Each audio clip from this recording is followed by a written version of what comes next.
The concept of a best college major is really useful for clickbait articles, but it's not so helpful for those of us who live in the real world. In the real world, best doesn't mean anything because, those articles often don't explain what they mean either. Like, is this the highest paying? Okay, well, the highest paying major is going to be something in STEM, and STEM might not be a good fit for me. In fact, it is not. That is not what I want to be doing at all. Is best the highest job security? Great. There's a lot of data analyst jobs opening up all around. I don't want to be a data analyst. That's not the best for me. You see, a lot of these best majors articles forget the concept of use case. And the reason they do this is because they obviously can't write an article for every single person out there, get to know them and meet with them and be able to explain, their career options to them. So they just do this sort of like vague best thing. But use case is a concept that we use in career coaching that has to do with basically asking the question, what are you going to use this major for? So you come to me and say, hey, Cliff, what's the best major for me? And I say, well, what do you want to do? And then you tell me. And then I say, oh, yeah, actually, this major is a really great way to help you accomplish that goal. But there are levels of complication to this. A useful major in this definition is going to be one that has, a lot of uses to it. We want some of those uses to be very useful, aka,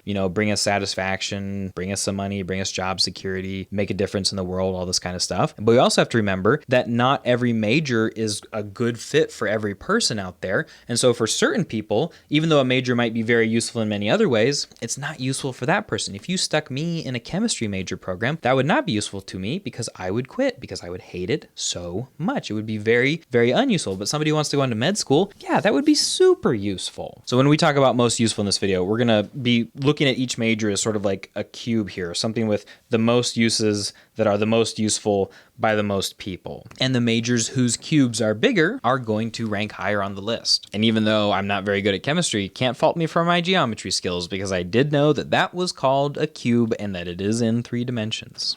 Thank you very much. But enough of all of that. Let's jump into this. Number 7 is healthcare administration. And I should start off by saying that just because you picked a certain major doesn't mean you have to go into that career field. You could use that major to go do something else. In fact, about 85% of jobs don't really care what major you have as long as you have a major. But for the sake of argument, we're going to assume that you are trying to pick a major that will strengthen your ability. So let's talk about what kind of things these majors typically strengthen people's resume for. While yes, it does lead you into kind of a narrow career field, there are a lot of different sub niches to healthcare administration. You could be working as a hospital administrator / manager, health services manager, practice manager, healthcare consultant, policy analyst, administrator in public health, or a bunch of other stuff. But yes, it is kind of confined to one industry. So the cube is a little bit thinner, but it's not generally a very difficult career field to go into. It involves working in an office. It's almost like you combine business and some small level of health to sort of create this person who's really able to do well in that kind of administrative career field. And the earnings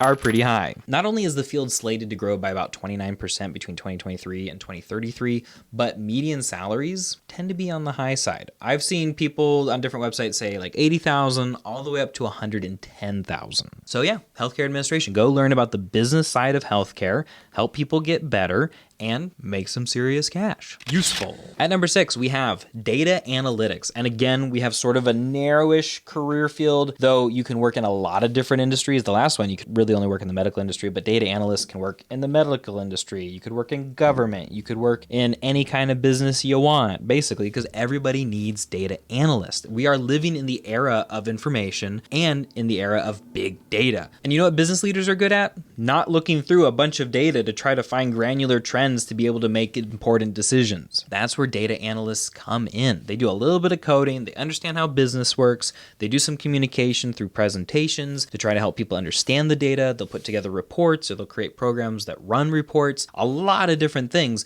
but the basic end goal is that a data analyst is analyzing data to be able to help business leaders make decisions. So while it is like a specific skill set sort of, there are a lot of applications and uses for it, and it doesn't make half bad money. We're talking a median salary of about $84,000 and another like over 30% growth from 2021 to 2031 expected. And here's a really cool applicable thing about it is you're not going to be an expert business business person or an expert software engineer or an expert communicator, but you are going to pull skills from all of those different things to be able to, in sort of an interdisciplinary, mixed up way, be able to create a specific product and provide a specific service. But at the same time, you do have toeholds in every single one of those areas. And so this is a great major because it can help you move in any of those directions if you decide to later in your career. So yeah, I would say pretty useful. Math is an achievable, flexible major for people who like numbers. I've been known to dabble with Microsoft Excel every once in a while, or to just, square numbers in my head to try to take my mind off of the physical pain of, going for a run. But that's about as far as I get into the whole math thing. But if you like math, it's actually a really good on-ramp into a lot of different career fields. I mean, we're talking a lot of STEM stuff, which STEM stands for science, technology, engineering, and mathematics. So there are a lot of career fields and a lot of different master's programs that a math major can help prepare you for. And with a median salary somewhere between $80,000 and $100,000, math actually pays better than business. And a math major is a really good on-ramp into quite a few different careers. I mean, you could go into data analytics with a math major. You could go into finance. You could go into technology. You could go into research. There's a lot of really good stuff. And now we have one that I think is going to make some people mad, which I'm excited about because, frankly, I really like having conversations about why humanities majors are actually a really good career fit. There's this stigma or misnomer that humanities majors are people who are lazy, who don't have their head living in the real world, and they're just out there to find themselves, and they're super fun and chill people, but they're not serious about their careers. Oh, also, good luck getting a job, and you're also probably not going to make that much money. But what people like that don't usually account for is that about 85% of jobs in the US economy don't really require a specific major, which might make you think, well, why am I bothering watching this video? I could just go pick any random major and have almost any career that I wanted. And yes, that's basically true. You might just be wasting your time right now. But the benefit of many different of the humanities major family focus on teaching certain timeless skills that are really valuable to bosses. We're talking research, creative problem solving, analytical thinking, communication, both written and spoken, empathetic thinking, synthesis of ideas, and frankly, the ability to put some work in, because humanities majors tend to require more pages worth of essays than most other majors. So if all of those skills, we're looking at a very broad use case, and yes, we don't have a lot of upward ceiling for starting salaries for humanity majors in the historical data. And that is partially because a lot of the people who want to get humanities majors, it's not because some fairy comes out when you graduate and they're like, you're an English major, boom, you're going to make $48,000 starting out. No, it's because a lot of times people get English majors because they wanted to go into career fields that are not historically high paying. It's not because they're dumb or they're lazy or something. It's because the jobs that they want to do, oftentimes which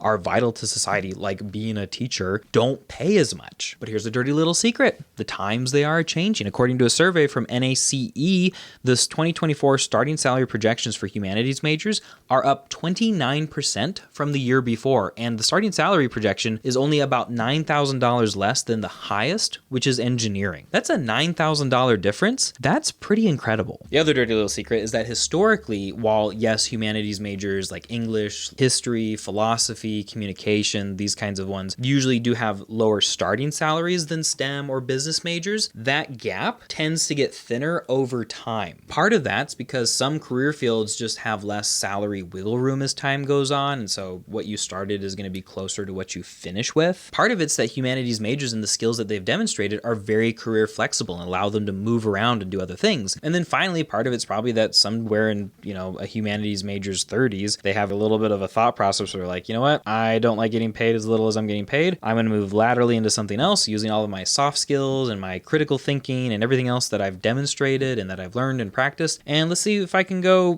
do something over here. In fact, if you look at this chart, the lifetime earnings for a history major compared to a business major are actually really similar. And if you'll believe this, the top earning history majors actually earn more than the top earning business management and administration majors. So yes, I think humanities majors are very useful. At number 3, we have computer science. And yes, it is a little bit higher on the difficulty scale, but it is a solid major for going into like anything tech related. And these jobs, as a generalization, tend to pay very well. Computer science in most tech fields is basically the ground zero. Like it is the building block, the cornerstone of just about anything tech related. It's a great lead in to being a software engineer or developer, being a web developer. You could also go be a data scientist and analyst, machine learning, AI specialist, cybersecurity analyst, systems architect, product manager, UI designer, game developer, even a researcher. When people who've gotten this major have reported back what their starting salary was, typically it's right around $75,000. And then as time goes on, the average is going to max out somewhere just north of $100,000. Though there are going to be a lot of people in this field who go just way higher and make way more money. As far as tech degrees go, this major is super versatile, enables you to go in almost any direction. Yes, it is a little bit more challenging, but the ceiling's very high and there are just a lot of good options. So as far as tech degrees go, I think it's the most useful. At number 2, we have business. And you probably noticed in a video a while ago that I actually listed business as one of the most surprisingly useless degrees out there. So how is it also on this list as a most useful degree? And at number 2, well, the biggest problem that I had with business in that video is that I think that the expectations for it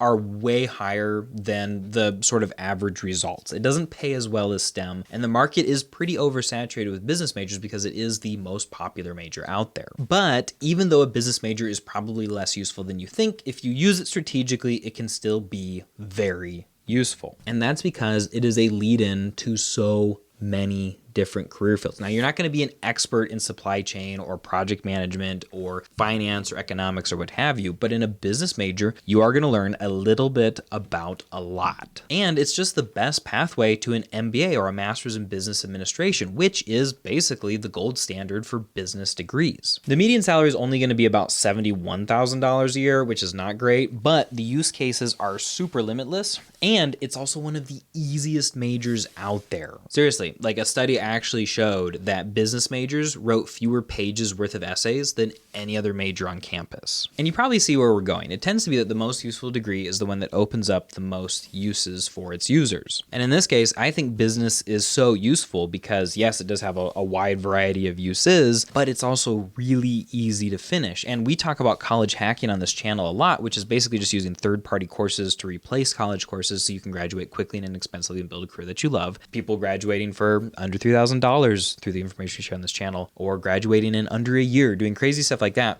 And a lot of them pick business as their major because it's just one of the easier ones to test out of because it's just an easier major. But you also have to remember that a lot of the jobs that you could get with a business major, you could get with a different major. I mean, you could go and get a major in biology and then apply for 85% of jobs in the economy at least. So a big thing I do not want you to come away from this video with is, oh, hey, if I want to have these certain outcomes, I need to pick this certain major. No, you have to go pick the outcomes and then find the majors that will unlock that outcome for you. We live in this stupid society, thanks to these clickbait articles about the best major, where we believe that like getting a specific major is like being sorted into a Harry Potter house. Like if you're a business major, you're gonna, make some money and go into a business, and that's what it's gonna be like. No, you might be just getting a business major for fun. You might be trying to start a nonprofit. You might just want to hack a degree, get any degree, and just be done as quick as possible. Like there's a lot of use cases here. So even though we have a $71,000 median salary, you should not take that as predictive of what it's going to end up being like for you. The only reason that we have this number that's slightly lower than some and slightly higher than others is that it tends to be people who want to go to certain things that business majors are a good lead into tend to pick a business major. And so yeah, it's just like a self-fulfilling prophecy kind of, but not one that you have to walk into. It's the same thing with the humanities majors, right? Like everybody thinks those guys are going to go make $45,000 a year for the rest of their life, only if they want to. So yeah, business major is useful, but not, I think, for the reasons that most people think. And that leads us to number 1, Chipotle majors, which if you've watched this channel for any amount of time, you knew this was coming. These degrees are sometimes called liberal studies or interdisciplinary studies or general studies or what have you, but basically they are build it yourself majors. So yes, they automatically allow you to get 85% of jobs in this economy, or at least to apply for those jobs, but you can also pick the specific courses in your major to be able to help you apply for other ones as well. Dr. Lauren Daly, who is our chief academic officer here at College Hack, actually got an interdisciplinary studies degree at Chipotle major and went on to get accepted into 2 different med schools and to earn a PhD. Chipotle majors are basically the Swiss Army knife of college. You can't really use them for like super specialized, super thoroughly tracked degrees like engineering or nursing, because those majors, they just require a ton of courses and they basically already have the best plan to get into that. But you can use interdisciplinary studies. Chipotle Chipotle majors for just about anything else out there, which means that the box can be as wide as you want, as tall as you're able to earn, and it can work for basically anybody. Let's just say the cube of Chipotle majors is very, very big. So yeah, there you go. My take on the 7 most useful college majors in 2025. If you want to learn more about Chipotle degrees, click on this link. If you want to learn more about colleges that you should be checking out that are able to be hacked like we talk about on this channel and graduated from super, super quickly and super inexpensively, then check out this video. Thanks so much for watching and happy hacking.